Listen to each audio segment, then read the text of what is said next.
Yeah. Shalom, Israel. Shalom, no doubt. Brother Mashai and myself are back at y'all as we going over a lot of things. Testimonials of the Negroes in this final captivity.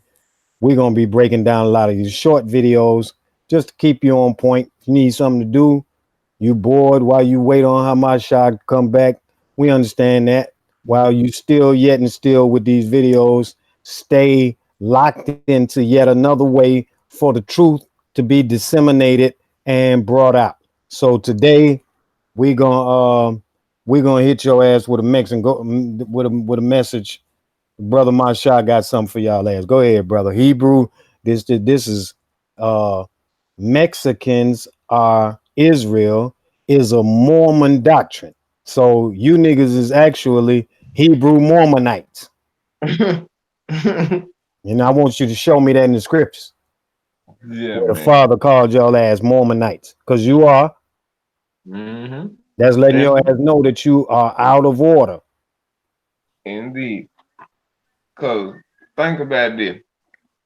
If you actually research who was the first people to say that the Native Americans was one of the lost tribes of Israel, when you do your research, their foolishness, their blasphemy started with them goddamn Mormons. Now, these the same Mormons, these white people, who told you that basically it wasn't no salvation for niggas, for black people, which we all know that's bullshit, but they taught it nonetheless. But you had these campers, these black Hebrew Israelite campers, who is teaching this white supremacy doctrine.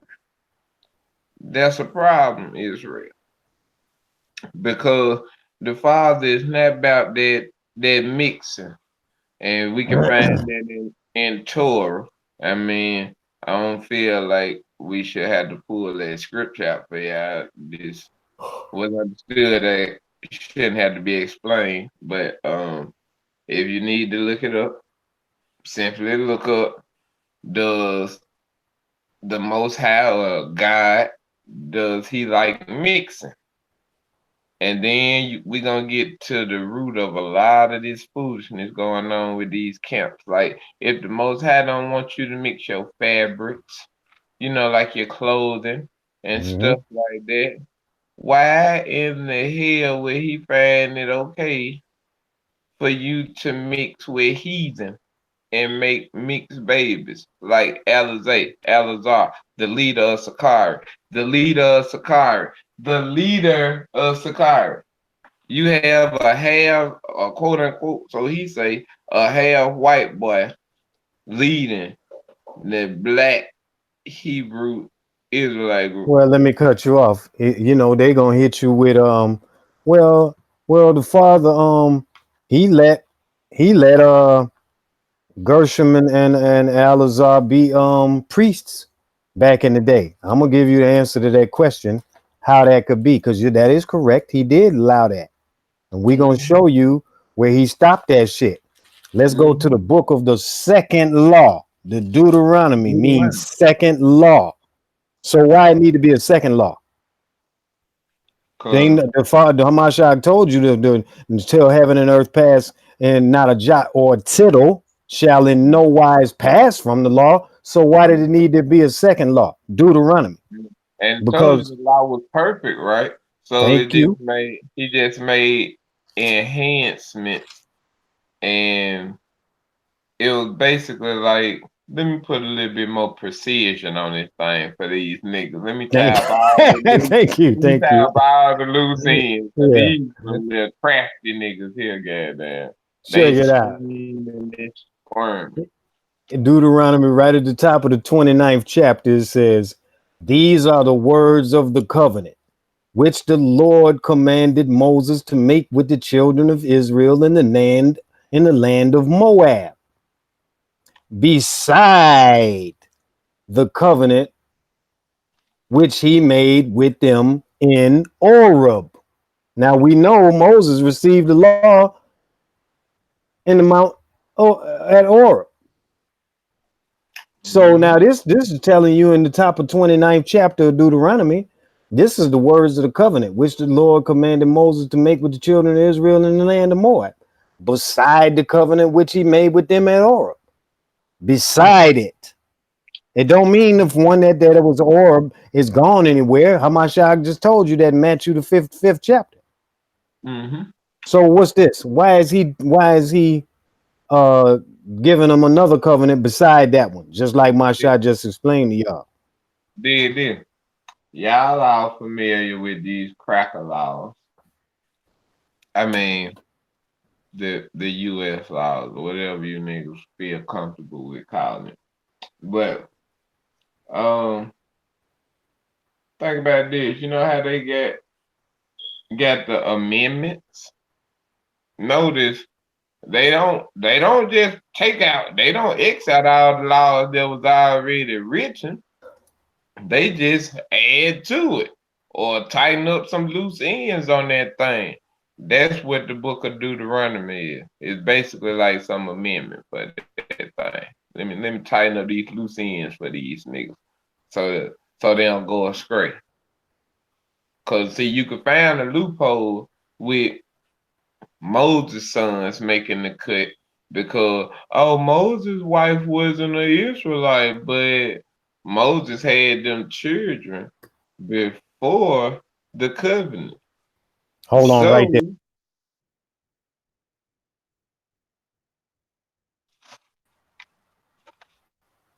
All right, we back in effect. Go ahead. yeah, but Moses had that covenant um established after his sons. So miss me with that Moses sons were able to be counted as Israelites. It's cool because that was before the law was established. Simple as that. And for a nigga to try to put yourself in a position to compare yourself with Moses, you talking about the same Moses who they named Torah after? Talking about the Mosaic laws? A nigga like Alizé got the right to try to compare himself to Moses. That's a cracker, man. That's white people, them the same motherfuckers that tell you they everybody on the face of the earth. The They goddamn the Egypt. Arabians, they the Yeah, motherfucking Sabians, they they the the goddamn Egypt. New York Jets, they everybody, bro. They everybody. So there ain't no marvel that they us and themselves and the Mexicans and everybody. They even say they Genghis Khan. I don't give a damn or what a cracker say. Let's get back to the topic though. Hebrew-Mormonites. That's what you niggas is. That these Mexicans are Israel is a Mormon doctrine. The Mm-hmm. Mormons doctrine says that the niggas ain't shit. If you got black skin. What that shit say you always talking about how their shit say something about salvation, you gotta become white or some shit. Tell them about that. Um, yeah, they say that basically you cursed if you got dark skin, and there wasn't no salvation for the niggas. Salvation was only for them pale skins. But these campers is picking and choosing out of these white supremacist doctrine what they want to subscribe to and what they want to put down. When you can't deal like that, because we ain't supposed to be dealing in partiality, people. Thank you. If you gonna deal with the Book of Mormons like Big Judah does, goddamn, you have to subscribe to the whole thing. That's what we do with the Bible. That's why we don't even subscribe to the Book of Mormon. They ain't jack did shit. You could tell me about the Book of Mormon or the Quran or none of that. I don't need none of that. All I need is the oracles of the Most High. What the Most High said in the third chapter of Ezekiel. He said, "Speak my words unto Israel." My, where we find his words in the scriptures, The for Book it of is Mormon. written. The Book of Mormon. Mm. So we just hear that we just came onto you again to drop you another message, Israel. Again, this is part of a long series of short videos just to keep what the scriptures say. This is the book of remembrance, right? Hmm. So we bringing your ass back to the remembrance of who you are, what the truth is as it is written, and there it is. And we're gonna shine the light on all the Hebrew Mormonites. Simple All as right, that. that's it. Shalom, Israel. We'll be back. Willie Bully.